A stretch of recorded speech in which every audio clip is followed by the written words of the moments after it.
past 9 na. 9:50 na ng gabi. So, bukas pa siya kaya pumasok ako para makapagpalit ng damit. Tapos, kain tayo! Huwag nating tanggalin yung medal, tsaka yung number. Buti bukas pa yung mall. Titignan ko kung bukas pa yung sushi. Pag bukas pa siya, mag-sushi tayo. Nasa banyo ako kanina kasi nga nagpalit ako ng damit tapos naghugas ng kamay.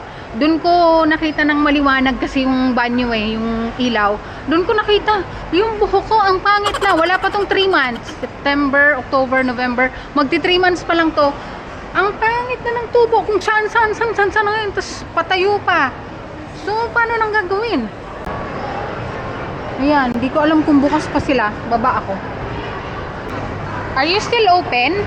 Open? Okay. Okay. I want to order. Hello. Hello. How are you? Good. I want fried. Bukas pa sila, nagsuserve pa. What? Fried. Fried. Here. Fried. Fried. Pado salmon. Ito na lang Vincent. Nandito ako sa Oshi. I want this one. One order of Vincent special. I think you are there. Yeah, before, yeah. I got Do you remember this? Bale, antayin ko lang yung order ko. Buti bukas pa sila. So, ayun, fried, fried yung in-order ko. Tapos, ano siya, 45 shekels. So, ayan, dalawa yung bag ko. Ayusin ko to mamaya.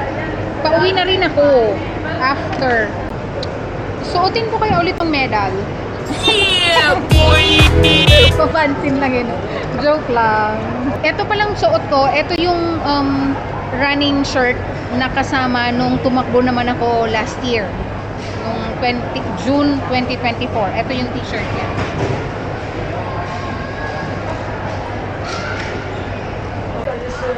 Kanina ko lang nakita to na magkakaroon ng cinnamon dito. Ay, syempre titikman natin yan. Ayan. Dati kasi milk teahan ang nandito sa store na to. Ngayon, for the meantime, flowers muna. Dati kasi, kaya ko nalaman na sarado na. Kasi yung milk teahan dyan, bumibili ako ng matcha powder. Yun na lang dapat yung pag-asa ko para magkaroon ng matcha powder. Kaya lang, sarado na. Yun. Anyway, nakuha ko na yung sushi. Yan. Ano na, palabas na ako ng mall. Ayan. Pero hindi pa ako uuwi. Kakain muna ako.